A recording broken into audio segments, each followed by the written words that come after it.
right. So, all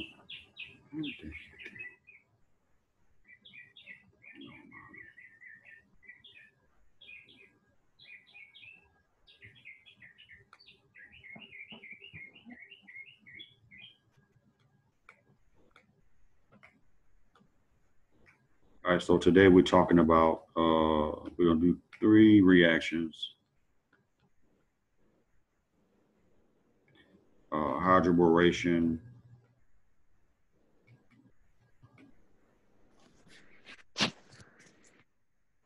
oxidation,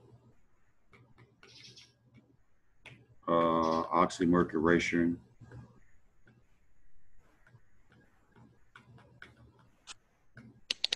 and epoxidation.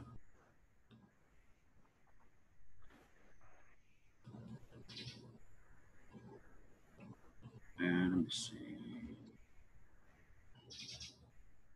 All right. So with the oxymercuration and hydroboration, both of those gonna fall into the same category.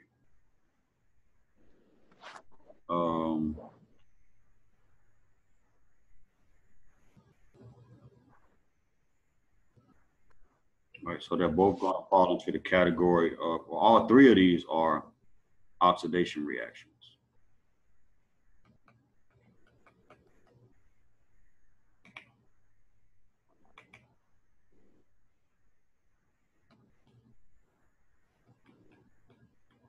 In organic, that's a little bit different. In CHEM, oxidation was like the loss of electrons, but in organic, when you say something is getting oxidized, what you're doing is increasing the number of bonds to oxygen.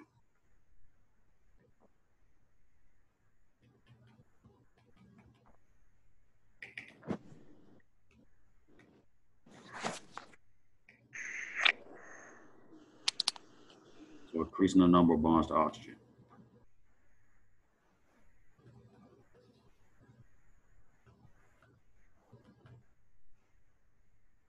Right, so I'm gonna talk about the first 2 reactions first. The hydroboration, oxidation, and then the oxymercuration. So we're going to talk about those 2 in detail first. Both of those are methods to turn alkenes into alcohols.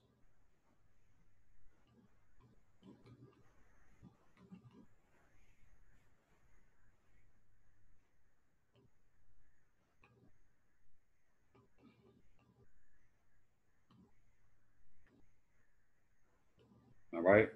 And so the difference in them is the regiochemistry, right? And you can think about both of these reactions, both oxymercuration as well as hydroboration. You can think about them both the same way. It's taking an alkene. I'm going to be very generic with my alkene just so I can make the point. Take the alkene and add water to it. That's what you're doing. You're going to add H to one side and OH to the other side. Both of these reactions are basically add additional water across the double bond. So if you do hydroboration, I'm just going to abbreviate. If you do hydroboration, that alcohol, the H, is going to add to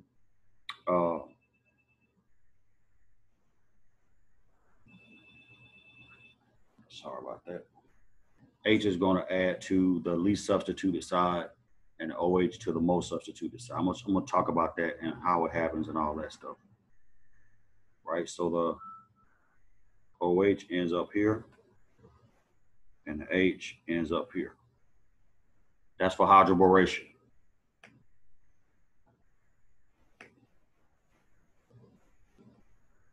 All right, if you do oxymercuration, it's the opposite regiochemistry. Right, the OH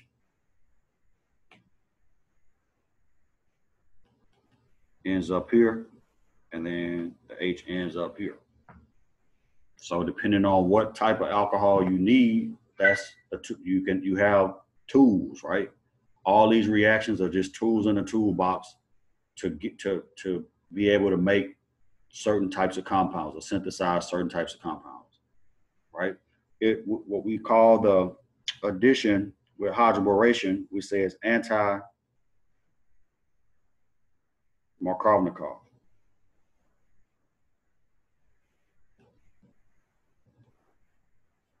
right? And then oxymercuration follows Markovnikov regiochemistry, right? If you remember that rule, Markovnikov's rule, when we did HCl addition to a double bond, it just says that the nucleophilic species is going to add to the more substituted carbon, right? So boron is anti-Markovnikov. So in the video I gave a mnemonic BAM, right? So if you do hydroboration, it's anti-Markovnikov. So boron is anti-Markovnikov, and then I also gave a mnemonic for oxymercuration, which was MEM. Mercury is Markovnikov. All right. So let me show you why the boron is anti-Markovnikov and why the mercury is Markovnikov, and then we're going to move to some examples. All right, so let me add, sorry about that, add one more page in here, and then I'm going to show you why you see the regiochemistry that you see, and then we're going to move on to some examples, and then we're going to talk about epoxidation as well. Any questions so far?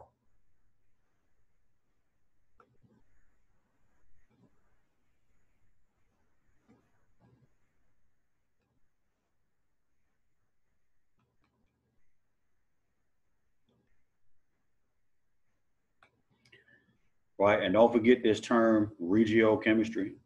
That just means that that double bond, each carbon in that double bond is susceptible to attack, and so the regiochemistry just tells us which carbon did what, right? And in the product, right? So we say that the OH adds to the most substituted carbon or the least substituted carbon.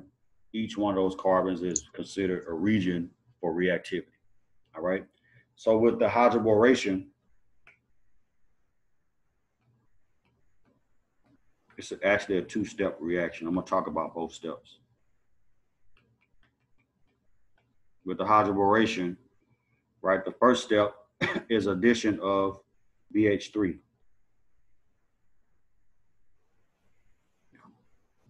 Right? So when I add BH3, there's a couple of things that we're going to bring out about this, and then we're going to do some examples. When we add BH3, what we end up with is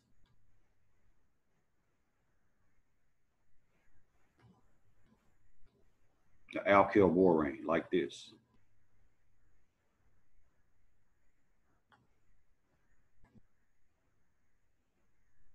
All right, we end up with an alkyl borane. So the question is, why do we get that alkyl borane? That's one question. Another question is,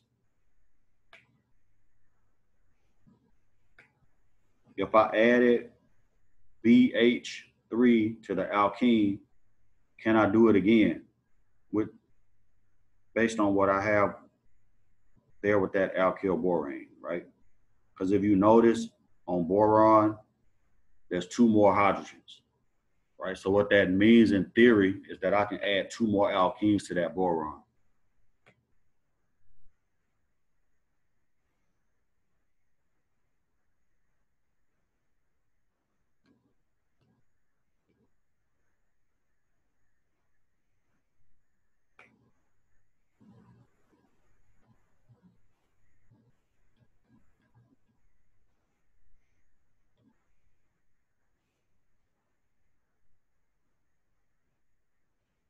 Right? I can add two more alkenes to that because I still have two hydrogens left on boron. All right, let me show you why that's possible.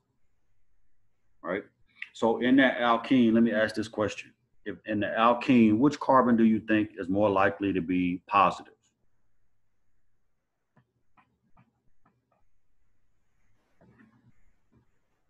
The secondary carbon or the primary carbon? Which one?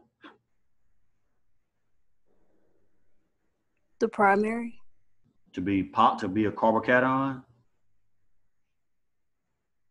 A primary carbocation is one of the worst carbocations that you can make. But the secondary, this carbon right here, if I put a plus charge on that carbon, then that's more likely to be my carbocation. I was looking at the alkyl borane. Oh, yeah. No problem. All right. So in the alkene, this is why we see this regiochemistry. This carbon is partially positive and more likely to be a carbocation, whereas this carbon is partially negative and more likely to hold a pair of electrons because it's a primary carbon. If I break the alkene, that carbon ends up, let me write that in too, because it's actually a CH2. Don't lose that. That carbon will end up being negative, right? If I broke the alkene, just based on the trends for stability of carbocations and carbanions. And with BH3, right, that boron,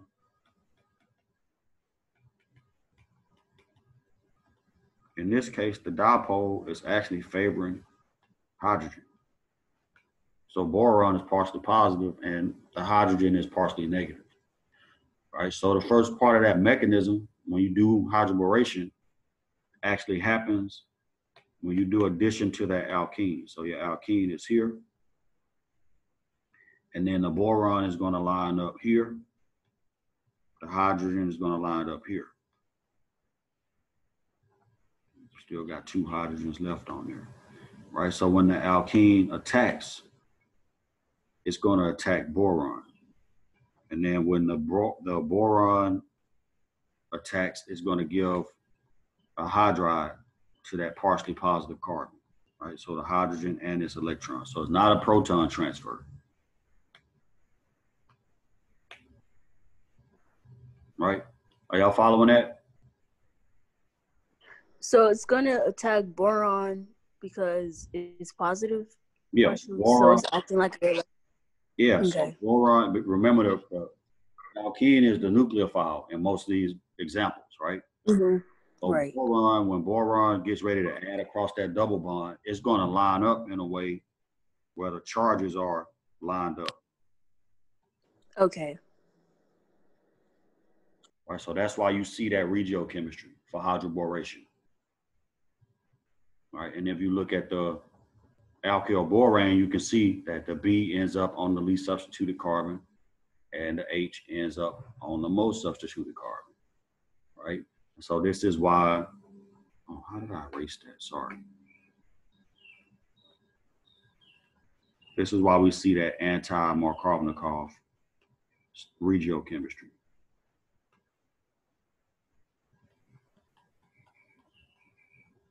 Right?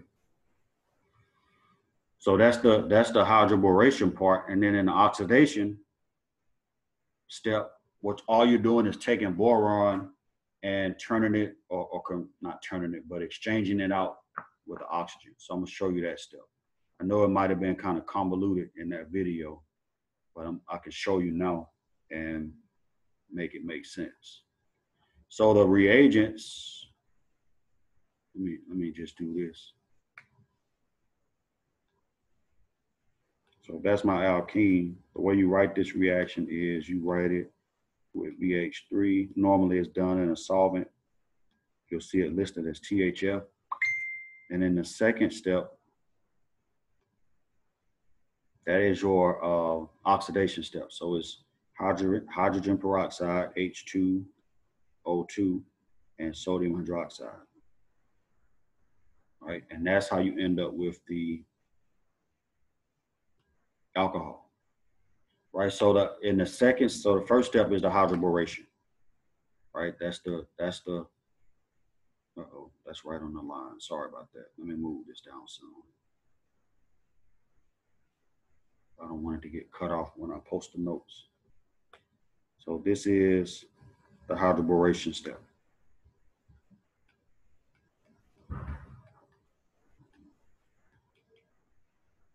And then the second step is the oxidation step.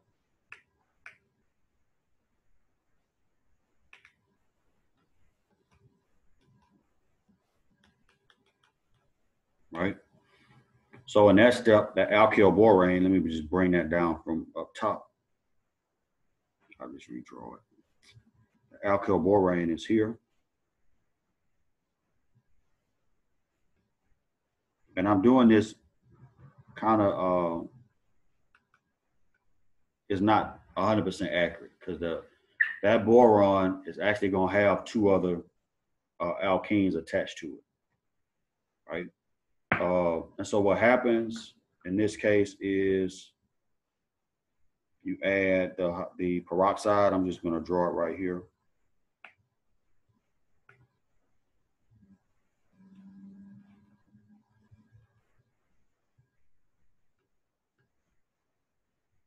Right, this is coming from the peroxide. The peroxide looks like, so when you see H2O2, sorry about that.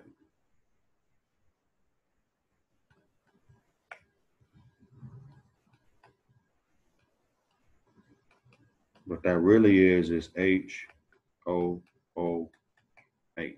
right? And then when you treat that with sodium hydroxide, you do a proton transfer to get this HOO minus, sorry about that.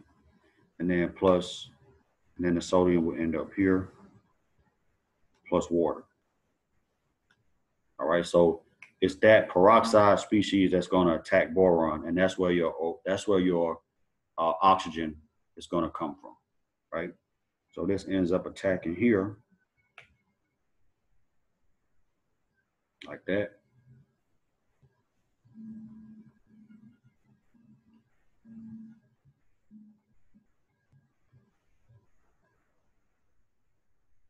And then you end up with another species that, I'm just going to draw it this way, down like that. You end up with another species that looks like this. So B will be negative now, H. And keep in mind that when this actually is happening, there are no hydrogens left on here. It's actually other alkanes. I'm going to show you that in an example, though. Right? So you're going from, and now what happens in this case is a rearrangement. Right? So you're going to take this pair of electrons and move it here so you can see the whole OH is coming over. Then you're going to give these electrons to boron. Like that. Dr. Russell? Yes. When we write these flashcards, do you think it's best just to write like the beginning alkene and then the product, or like write like all the steps within? I wouldn't write the mechanism out. This is a really involved mechanism. I apologize for that. That mechanism should go from here. This pair of electrons coming here, and then this pair of electrons coming here. Sorry about that. Because boron is negative, so you don't want to give it a pair of, you don't want to push electrons towards it. Right, so that's where your OH is actually going to come from. Right, and then so you end up with your alcohol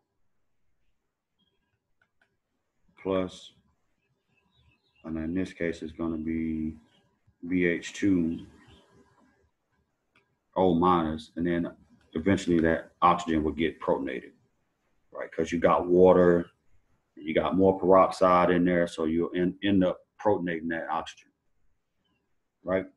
So that's all of that is well and good, but the outcome of the reaction, I know you are only concerned with that. And so go ahead. All right. So that's what I was saying. Like, do you want me to just like write the beginning and then like the product, or do you want me to write the mechanism within when I write my flashcards?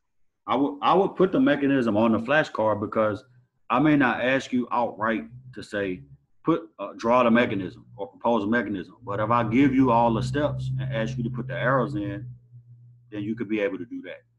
So you need to have a command of both. But the product, I mean, the start material and the product is, that's the main thing that we're worried about in this case. I just wanted to show you why it's anti-Markovnikov. Okay. So again, you said it's anti-Markovnikov because the charges, like the way they align with each other? Yep. Okay. All right. I know that's a long drawn out mechanism, but that's what happens.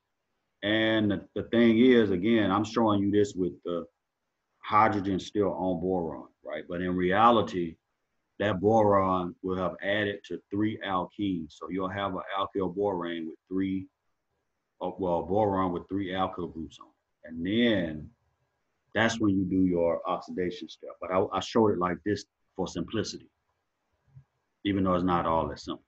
I showed it for simplicity. All right.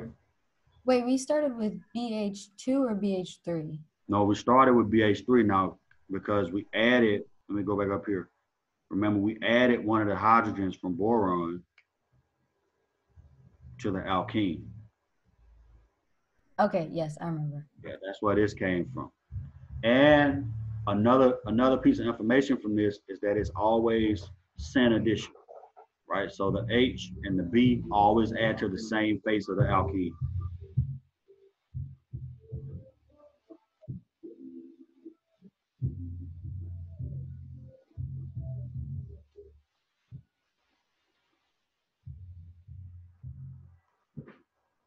So Dr. Russell, when do you mainly see hydroboration reactions? I'm just trying to get a better grasp on it because it's still kind of hard for me to. Yeah, it just depends, right? So let's go back to the very beginning. We're only dealing with reactions of alkenes, right? Right.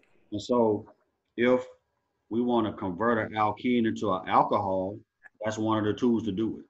Remember the very first lecture? Okay. Yes. Where I showed you, okay, these are the different classes. We can turn them into alcohols, alcohol halides, so on and so forth. Mm-hmm. If you're Okay. doing a synthesis and you say, I need a way to convert this alkene into an alcohol so I can use it for another step. That's when you see it. Okay. That all of these are just tools in your toolbox. When we get to the examples, it's going to make more sense. Okay. Thank you. Yeah, no problem. So let's go right here, and then we're going to come back and do oxymercuration. All right, let's go right here. What do you think about that top reaction? It says which alkyl borane will result from 3 equivalents of 1 propene reacting with BH3. So over here you got 1 propene, and then obviously you got BH3. So what would you get from that? 3 equivalents mean there's a 3-to-1 ratio of alkene to BH3. And every one of those hydrogens on that BH3 is readily available to add across the double bond. So what do you think? Which one of them is going to be the result of adding 1 equivalent of BH3? If I just took BH3 and added it across the double bond 1 time, which one will we get?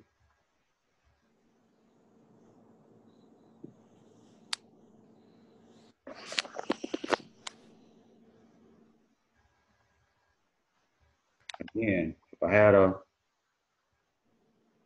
me go back up. I have an alkene like this, and I add BH3 to it. I'm only giving it 1 hydrogen from BH3. Are y'all following that? Yes.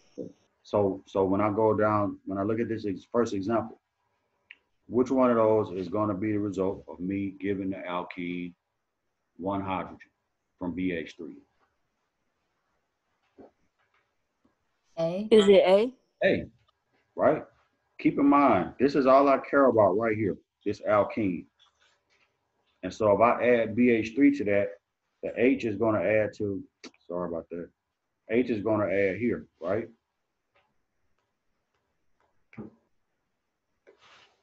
I'm going to add H here, and I'm going to add B to that side. Is that right? Same two, these are the same two carbons right here.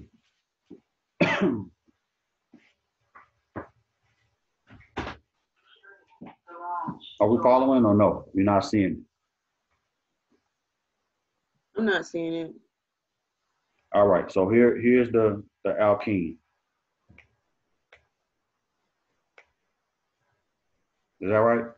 Same alkene. I'm gonna write the carbon, the hydrogens out on the carbon.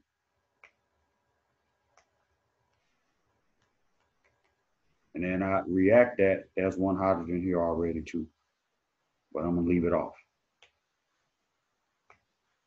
And I react that with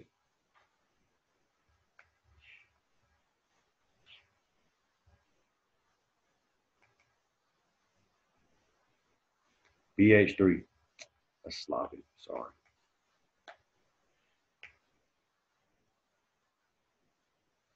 I'm gonna bring in a BH3, so H is gonna be here, B is gonna be here. Is that right? Yes. So when I add it, I'm adding like this, boom, and then here, boom. What should I get from that? I'm gonna get this, where this is BH2 still, and the H added right there. Is that right? And then that carbon that's there still has its two hydrogens on it.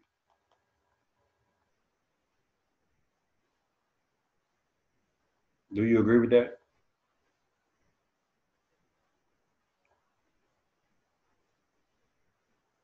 Yes. So is which one of these structures between A and D most closely corresponds to that? It's A, right? Where the BH2 is on one of the carbons and the H is on the other carbon. Okay. Mm-hmm. What For happened? Go ahead. accounting for all the hydrogens, could you kind of relate it to the radical? No, not in this case. No. Okay. It's a polar mechanism. It's totally different. All right. What about B? How many alkenes did I add to B? Because can I if I'm left with this, can I bring in another alkene like that and add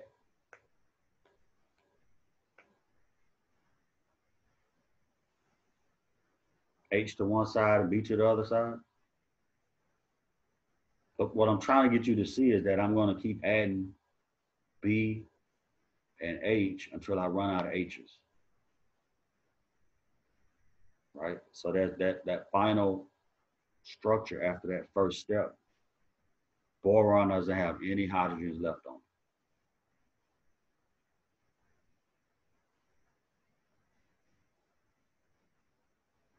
So can I add another alkene? Yes. I can. What structure looks like it added two alkenes?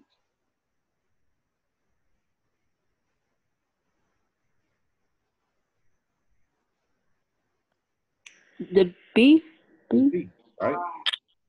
You can see you got two alkyl groups attached to boron and one hydrogen left. Are you following that? Go in the house. Go in the house.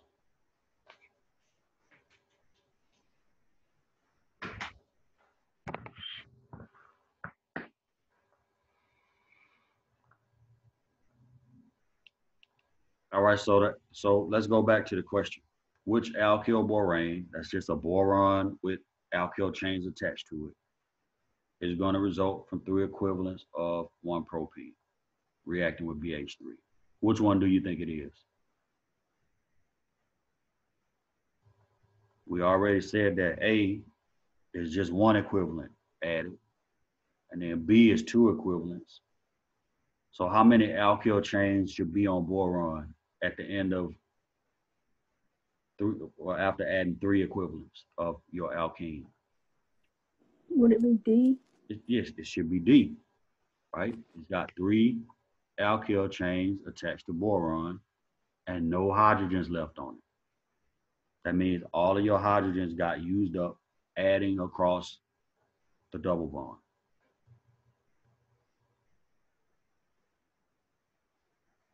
Yes or no? Yes. Right? And so that's what happens. That's the actual structure you get after your first step. When you react BH3 with that alkene, that's what you get. You end up with an alkyl borane, and that goes into the second step, and that's when you do that oxidation.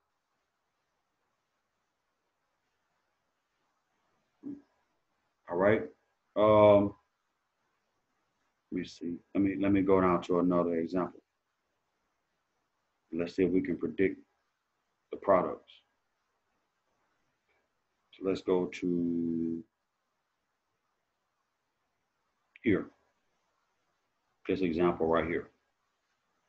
What type of reaction is that again?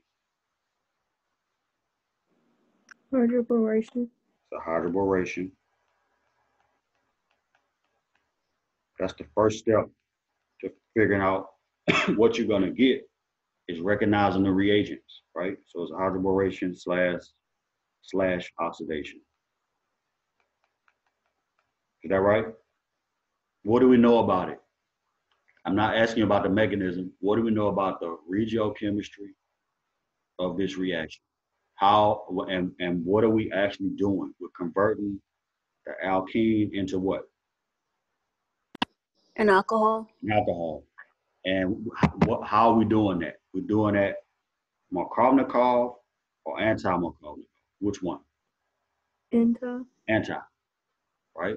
So that means you're going to add H to the least substituted carbon and OH to the most substituted carbon.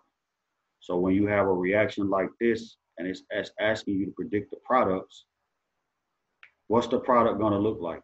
Well, you know it's going to be an alcohol, is that right? Uh-oh. Yes or no? Yes. And the alcohol is going to be here. Is that right? Because if you look at the two carbons in the alkene, here and here, which one is more substituted? The one on the left. The one on the left, right here. And then that makes this by default the least substituted. All right, so when you have a reaction written like that, all you're doing is predicting the products. And what I don't have shown, but I'm gonna draw it in, is the hydrogen that you added. Because keep in mind, this hydroboration oxidation, all you're doing, what I want you to think about is adding H and OH. That's what you're doing. You're adding H to one side, OH to the other side. If you don't have a clue about the mechanism, you can still predict the products, even if you don't know how the reaction works, because you know what the reagents are, and you know what they're doing, and you know what they're used for, to convert alkenes into alcohol. So that's a whole class of compounds and a whole class of reactions. All right, what about the next example? What do you think? Let's predict the products on that. Where is the H going and where is the OH going?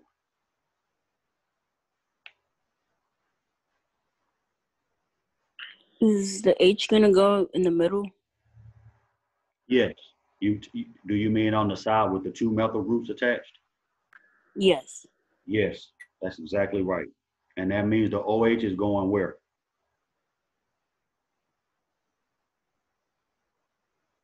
On the end. On the end.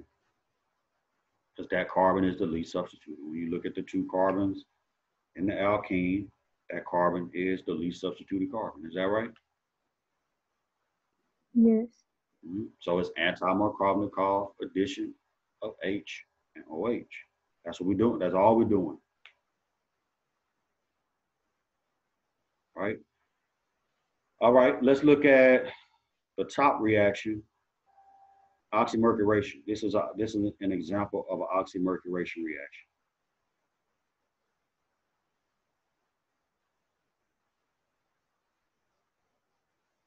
But the outcome is the same. That's why I'm doing these two together, because they both give you the same outcome. They turn alkenes into alcohols. They just have different regiochemistry, right? So you're adding H and OH.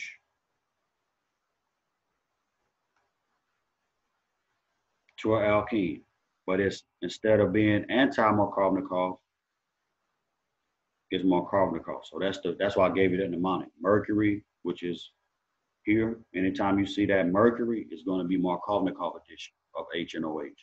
What does that mean? It means that the OH is now going where? To the most substituted carbon and not the least substituted carbon.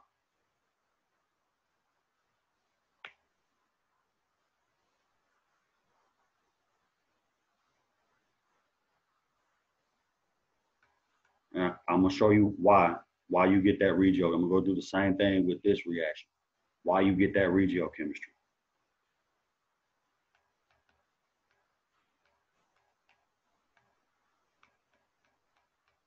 Right, so now the OH is going to add to the most substituted carbon instead of adding to the least substituted carbon. So it's the reverse of hydroboration. Hydroboration is anti-Markovnikov. Mercury or oxymercuration is Markovnikov. And you see again, it's a two-step process. The first step is the oxymercuration part, and then the second step is what we call a reduction. And I'm going to show you all of that.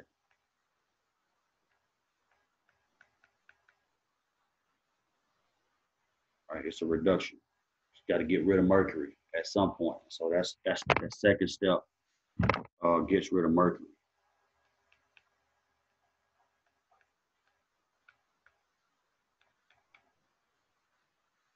All right.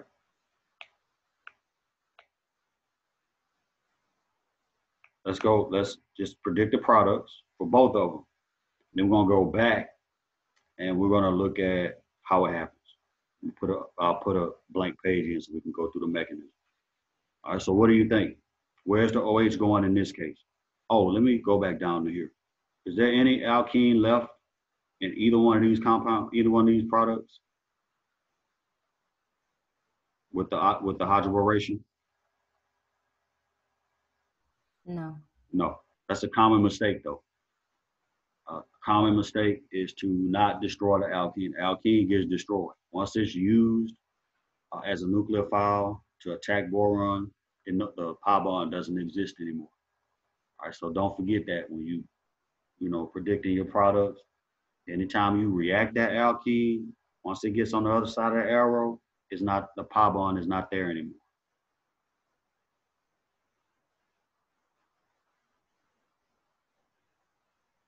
All right, so what's the product here? What do you think?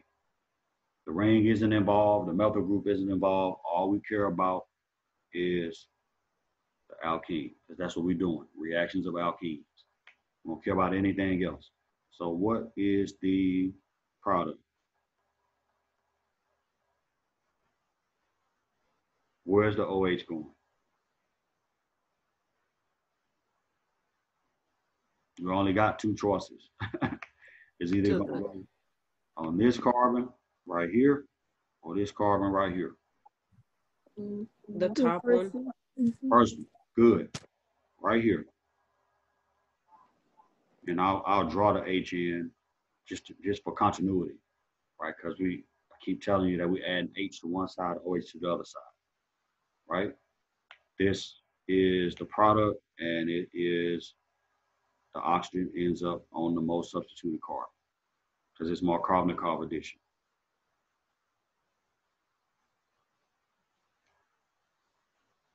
All right, what about the next example? What do you think?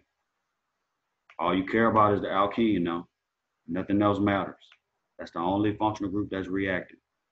So you got two choices for where to put the OH group and where to put the H group. So if it's oxymercuration, where's the OH going? In the middle.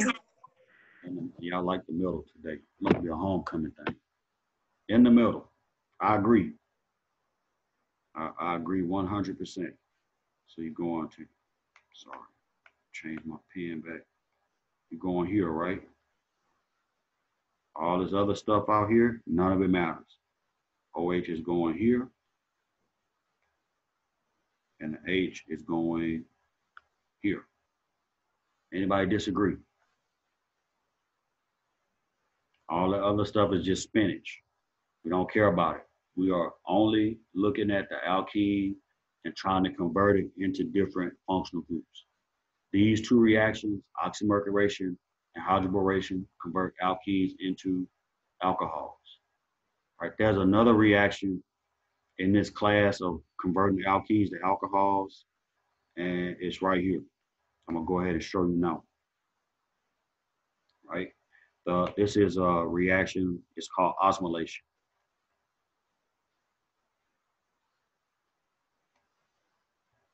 Right, and osmolation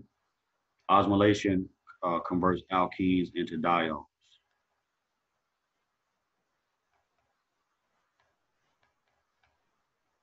Right, di meaning two, all meaning alcohol. So it'll take that alkene. I'm not gonna go through the mechanism for it, but I'll show you the outcome. It'll take that alkene and convert it into a diol. And we fixed it.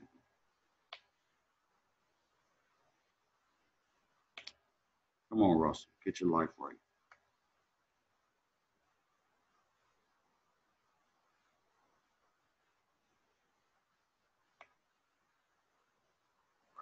This is a CH3.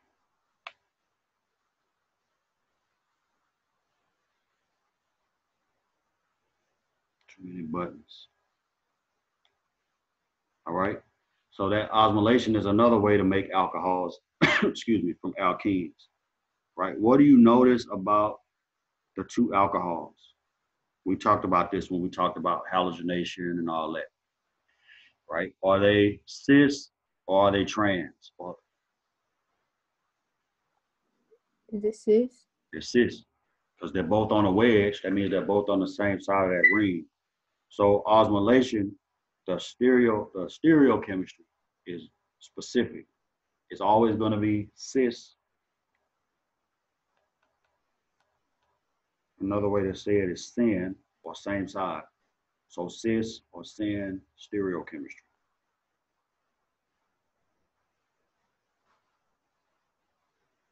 Right? What that means basically is that the diol will never look like this.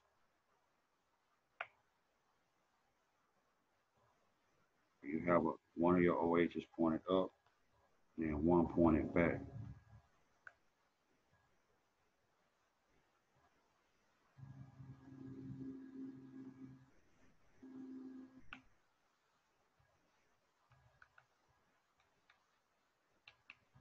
You'll never get that. That's a trans diol. So osmolation is always cis or syn, and or it'll never be trans, or the other term I think I gave y'all for that is anti. Never. Is it cis because they're the same size? No, they're on the same side. You see how both bonds are wedged? Mm-hmm. So what that means is that both of these oxygens, if you looked at this from a 3D perspective, both oxygens will be coming out of the page. You following or no? Yeah, I was just saying because like with the which one was it? With the halogenation, when the bromine and the OH couldn't be on the same size because they were. Yeah. So you're saying because the oxygen is both oxygens are the same size, then they Mm-hmm. that's a great question. But that's not why it's cis though. It's cis Okay. because of how osmium, which is the catalyst right here, osmium tetroxide, Mm-hmm. how it adds. So it's like OS, and then there's an oxygen here and here, and that adds to the alkene. Okay. Right? Thank you. And so both oxygens end up adding from the same side. That's a great question. Great. Okay. Thank you. Great question. Yeah, but it's just the way the mechanism is when osmium comes in and inserts into the double bond, both oxygens from osmium add the same way. So they both add on the same side. I like how you think it. That's a good question. Thank you. Mm-hmm. All right. So that's another method to make alcohols from alkenes is to use osmolation. And these are the reagents. So on your flashcard, you got an arrow, over the arrow, first reagent, OSO4, which is osmium tetroxide. And then the second is sodium hydrogen sulfide. That's the second reagent. That removes osmium and does a proton transfer to your two oxygens, right? So that's three ways that we've talked about to make alkenes into alcohol. One is hydroboration oxidation, which gives you anti-Markovnikov regiochemistry, oxymercuration, which gives you Markovnikov regiochemistry, and then osmolation, which gives you a diol where both alcohols are on the same side, or syn or cis. Right? That's three methods to make alcohols.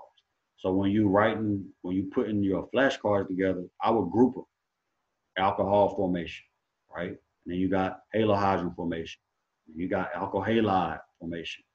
And all I would group them like that so that you can classify the reactions based on the functional group that you're making. It makes it a whole lot easier to remember. All right, let me go back because I said I was going to show you how the oxymercuration worked. So let me put a page in. I'll put it in here.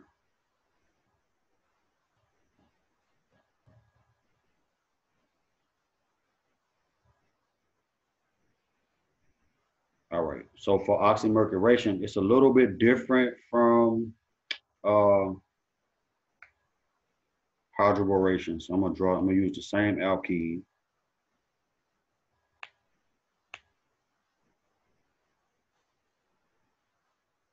I'm gonna treat that with mercury acetate and water. Water is essential because that's where you get your OH from. And then the second step,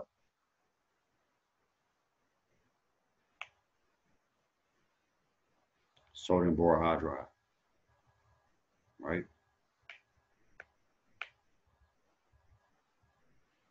And then we already said the outcome was a alcohol with the OH on the most substituted carbon. All right, so let's see how this works.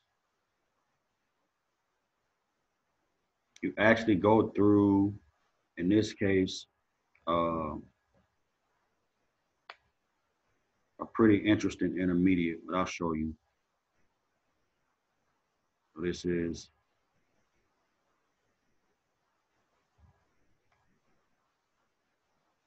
this is going to attack mercury like that. Let me actually write this out.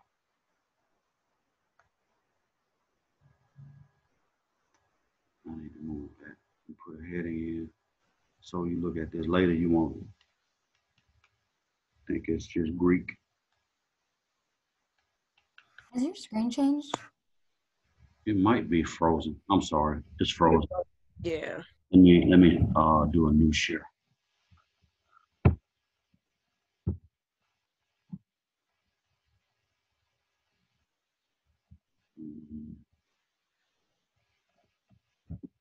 It's been freezing up like that a lot.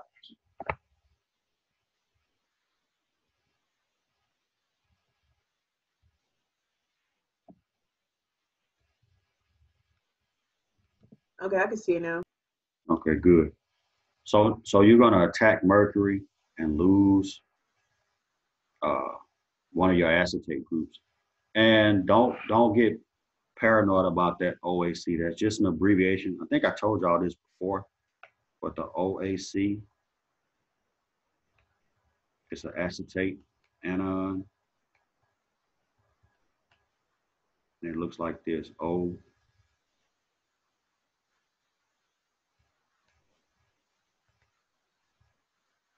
Right? The O part is the negatively charged oxygen, and then the AC part is this part right here.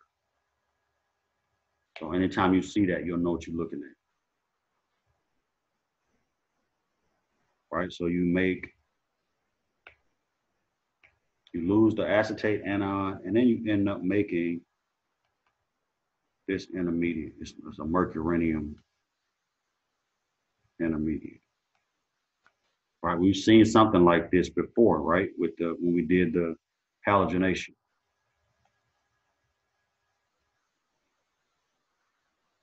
All right. So that intermediate is what's going to get opened up by water. Let me try that better than that. And then, of course, the OAC is still out here now. It doesn't just float off into oblivion.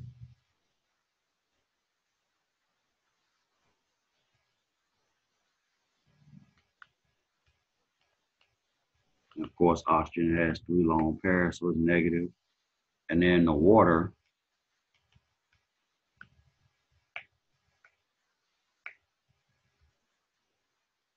is here. So water is going to be your nucleophile. Now, remember when we did that halohydrin formation, and we talked about how which carbon was more likely to get attacked.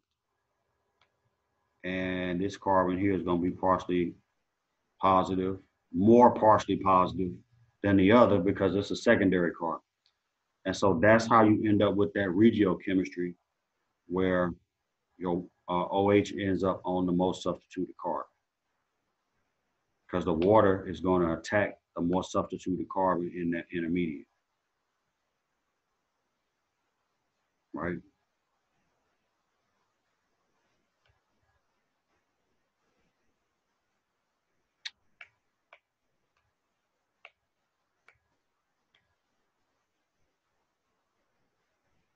So that I want to put the name of that intermediate so you'll know it when you hear it. It's called a mercurinium.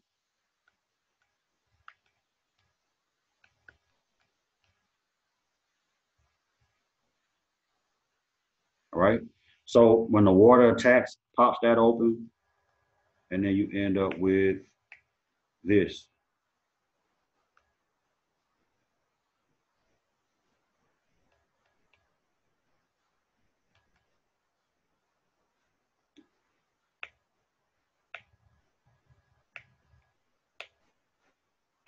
All right, so now your water is down here.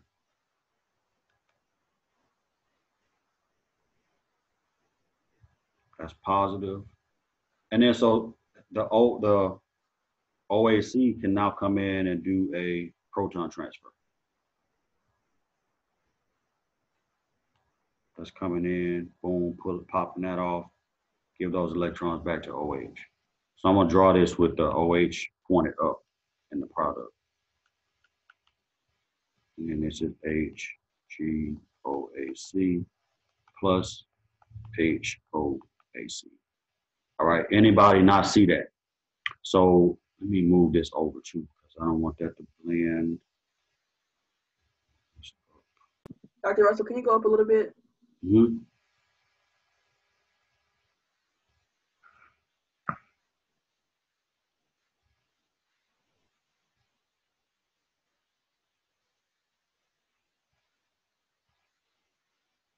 Move this.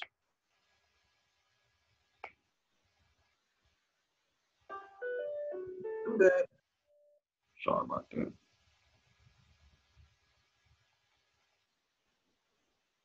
Need to move this over.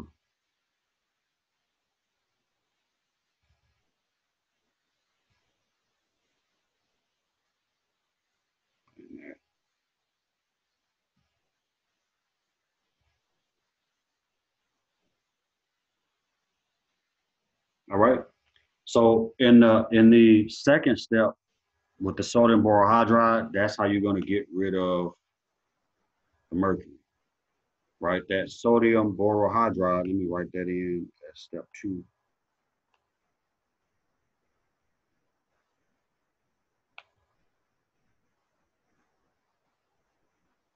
It's really a source of H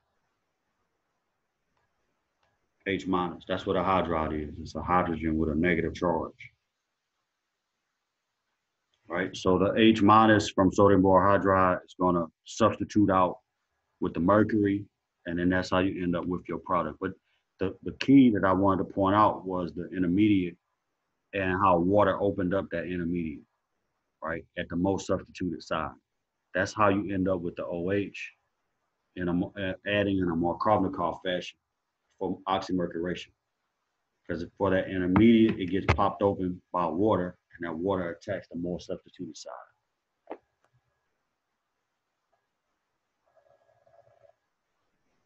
All right, any questions? I know this was a lot. But now if you watch this video again, it'll probably make more sense. Or if you haven't watched it yet, if you do watch it, it'll make more sense.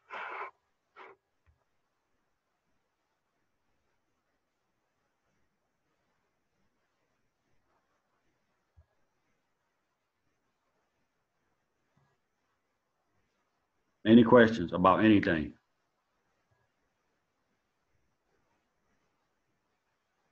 So let's recap for a minute.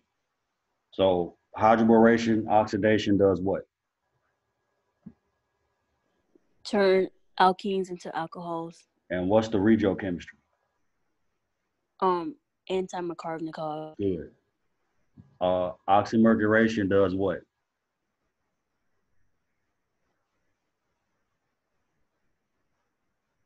You can repeat your answer because it does the same thing, right? Yes. Turns alkenes into alcohols. But the regiochemistry, instead of being anti-Markovnikov, is what? Markovnikov. What about osmolation? What does that do? It turns alkenes into what? Diols. Diols. So what we've learned today are 3 methods to convert alkenes into what? Alcohols. Alcohols. And depending on what type of alcohol you want, that's going to determine what tool you use to get it. All right, so we're going to stop. It's homecoming, and we'll let y'all go early.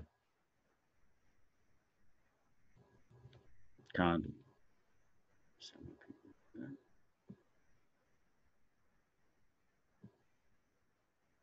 All right. Dr. Russell, Yes.